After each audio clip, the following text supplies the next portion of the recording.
नमस्कार।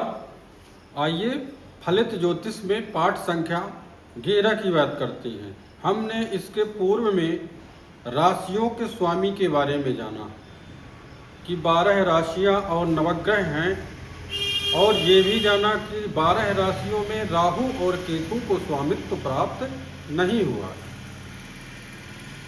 सूर्य को सिंह राशि का स्वामित्व प्राप्त हुआ, चंद्रमा को कर्क राशि का स्वामित्व प्राप्त हुआ। अन्य जो 5 ग्रह बचे उनको 2-2 राशियों का स्वामित्व प्राप्त हुआ।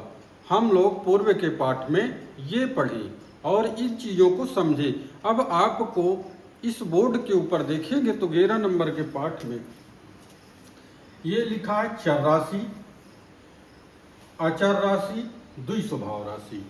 ये क्या है तो देखिएगा आप। तो ये है चर राशि। चर राशि में एक का अर्थ होता है मेघ, 4 का अर्थ होता है कर्क, 7 का अर्थ होता है तुला, 10 का अर्थ होता है मकर। तो ये अब कौन सी राशि है? चर राशि है।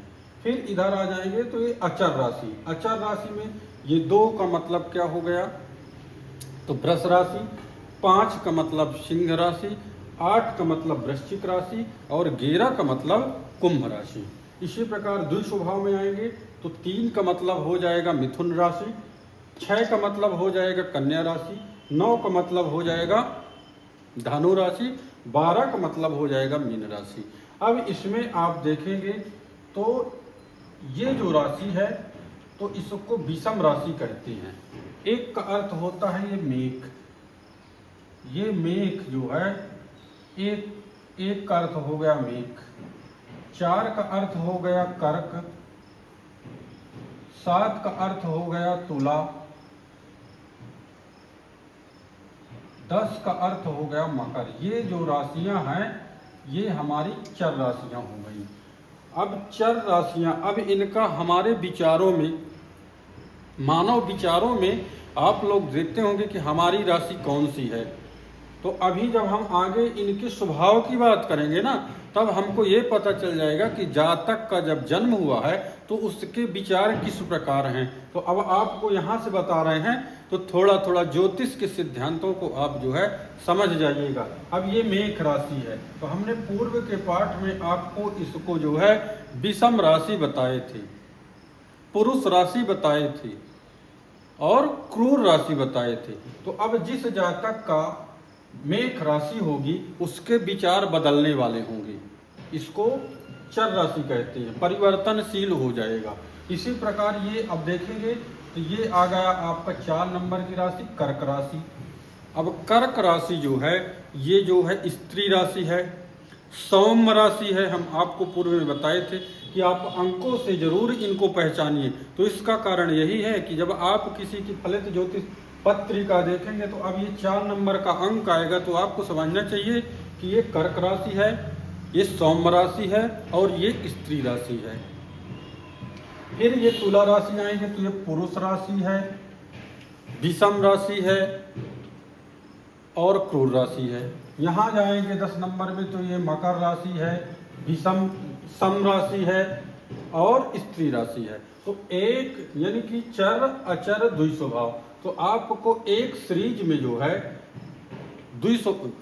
विषम राशि भी प्राप्त हो गई और सम राशि भी प्राप्त हो गई। यहाँ वेदों का इतना अच्छा जो है विधान है कि किसी को भी एक अच्छी और एक जो है खराब वस्तुएं प्रदान नहीं हुई। अब ये 12 हम ये राशियों की बात कर रहे हैं तो एक राशि जिसकी क्रूर है, एक सौम्य है, एक क्रूर है, एक सौम्य है। ये जो है ना परिवर्तन देखिए यहाँ आ गया। अब इसमें अब देखेंगे कि ये जो 2 नंबर की राशि है वो हो जाएगी आपकी वृष राशि, 5 नंबर की जो है सिंह राशि, 8 नंबर की जो राशि है इसको वृश्चिक राशि कहेंगे,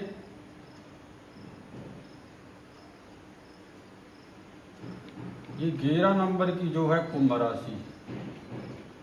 अब यहां भी आप देखेंगे तो ये अचर राशि, 2 का मतलब है वृष, 5 का मतलब है सिंह, 8 का मतलब है वृश्चिक, 11 का मतलब है कुंभ।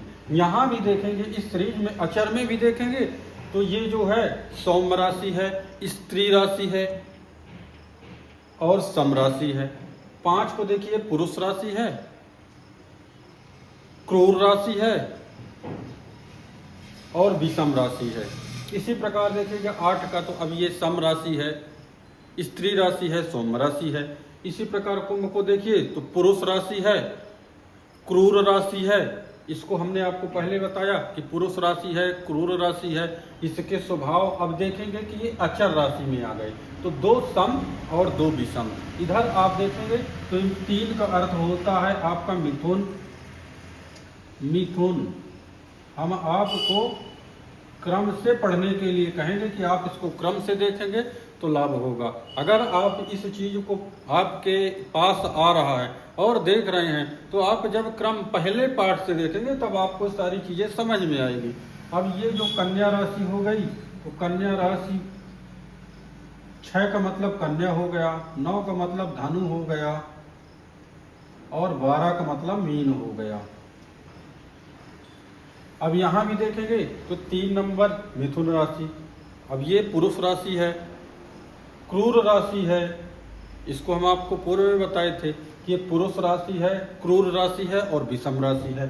ये सम राशि है 6 नंबर की कन्या राशि और सौम राशि है, स्त्री राशि है। धनु को देखेंगे तो पुरुष राशि है, विषम राशि है और क्रूर राशि है। मीन राशि को 12 नंबर के अंक को हम मीन राशि कहेंगे, ये लिखा हुआ है। तो 12 को आप जानिए कि ये मीन राशि है तो ये स्त्री राशि है, सौम राशि है और सम राशि है। इतना आप परिचय और विशेष करके अंकों को पहचानना, ज्यादा अंकों से राशि आप समझ लीजिए तो आपको ये समझ में आएगा कि अभी फलित ज्योतिष में जो क्रम बताएंगे उसको आप जरूर समझेंगे। अब इसमें आ जाइए कि हम ये चर का मतलब क्या होता है, इसका अर्थ क्या है चर का। हमने तो आपको बता दिया ये 1 4 7 10, 1 4 7 10। 1 4 7 10 का मतलब होता है कि मेघ हो गया, कर्क हो गया, तुला हो गया और मकर। ये 4 राशियां चर राशि की हैं। तो अब चर का मतलब होता है आपको बता दें परिवर्तन करने वाला, बदलने वाला, मूव करने वाला, चलने वाले को चर कहते हैं। तो अब हमारी जो राशि होगी जिसकी अब आप लोगों को देखिए विचारों में मैच कर लीजिएगा कि जिसकी मेष राशि होगी वो जातक बदलने वाला होगा, अपने विचार उसके जो है बदल जाएंगे। इसी प्रकार ये 4 नंबर की जो राशि है ये चर राशि है, तो इसमें आपको परिवर्तनशील होगा, आप बदल जाएंगे। 7 नंबर की राशि है तो चलने वाला जातक का जो हम विचार बताएंगे अभी अगले पाठ में आपको स्वभाव राशियों का, तो ये बताएंगे तो बदलने वाला है। मकर राशि का है ये बदलने वाला है। इसी प्रकार ये अचर का देखेंगे तो अचर का मतलब होता है फिक्स, यानी कि पकड़, कंक्रीट, जिसको कहते हैं कि फिक्स साइन की, पकड़ लिया, मजबूत। ये जो है बदलने वाली राशि नहीं होती है। अब बदलने वाली जो राशि नहीं है तो नंबर 2 की है वृष राशि। ये इनके विचार अगर जो एक काम ठान लिए तो उसको मन में ठान के ही रखेंगे चाहे जो हो जाए। ये 2 नंबर की राशि है। 5 नंबर सिंह राशि के जातक अगर वो संकल्प कर लिए कि हमको ये कार्य करना है तो करना है, किसी के समझाने में नहीं आना है। ये जो होता है सिंह राशि का स्वभाव होता है, विचार। इसी प्रकार वृश्चिक राशि हो गई और ये कुंभ राशि हो गई। ये हमारी फिक्स साइन की राशियां हैं, यानी कि अपने जो विचार है इसको अटल रखेंगी, बदलेंगी नहीं। इसी प्रकार आ जाइए द्विस्वभाव।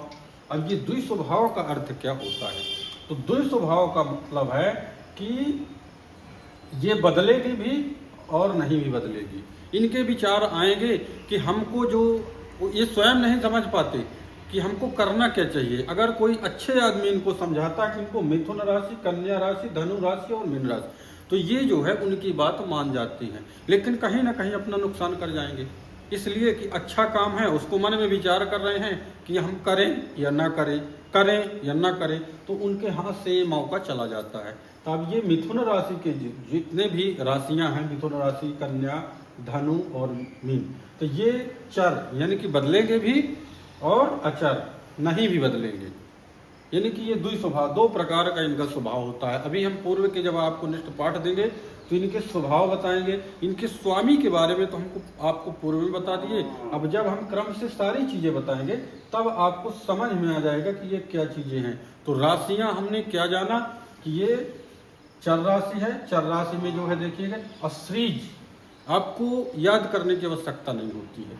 आप अगर देखेंगे तो ये एक है, ठीक, तो आप इतना याद कर लीजिए चर अचर द्वि स्वभाव, यानी कि आपको हम एक चीज बता दें, आप अगर इसको याद कर लेंगे कभी नहीं भूलेगा आपको। ज्योतिष तर्क से ही समझी जा सकती है, इसको याद नहीं किया जा सकता है। तो आप देखेंगे तो ये जो हो जाएगा ये चर है। आप एक सीरीज याद कर लीजिए कि चर अचर द्वि स्वभाव, फिर आ जाइए चर अचर द्वि स्वभाव, फिर आ जाइए ये चर अचर, ये आ गया द्वि स्वभाव, फिर आ जाइए चर, फिर आ गया अचर, फिर ये द्वि स्वभाव। अब इसका मतलब देखिए है, अगर आप ये याद कर लेंगे कि चर राशि में एक, मेघ, वृष, मिथुन, आपको इतना याद होगा तो आप आंख बंद करके इसमें प्लस केवल 3 करना है आपको, यानी कि एक में प्लस कर देंगे 3 तो आपको प्राप्त हो जाएगा 4, फिर 4 में प्लस 3 करेंगे तो आपको प्राप्त हो जाएगा 7, फिर 7 में आप 3 प्राप्त करेंगे तो आपको हो जाएगा ये 10। यानी कि आपको 3 ये जो है जोड़ते चले जाना, प्लस करते चले जाना। किसमें? हमने 3, एक में जो है देखिए 1 में 3 प्लस किया तो 4 आ गया, हमको ये पता चल गया कि ये चर राशि है, बदलने वाली है। फिर हम 4 में 3 प्लस किए तो 7 आ जाएगा, और 7 में 3 प्लस करेंगे तो 10 आ जाएगा। इसी प्रकार अगर वृष राशि में चलेंगे तो इसमें 2 है, और 2 में 3 प्लस करेंगे तो 5, 5 में 3 प्लस करेंगे तो 8, 8 में 3 प्लस करेंगे तो 11। प्राप्त हो गई हमें राशियाँ। ये याद करने की आवश्यकता नहीं होती, समझने की होती है कि ज्योतिष हम लोग तर्क से ही समझ सकते हैं। फिर आ जाइए 3, तो 3 को प्लस करेंगे तो 6 में 3 प्लस करेंगे तो 9, और 9 में 3 प्लस करेंगे तो देखिए आ जाएगा 12।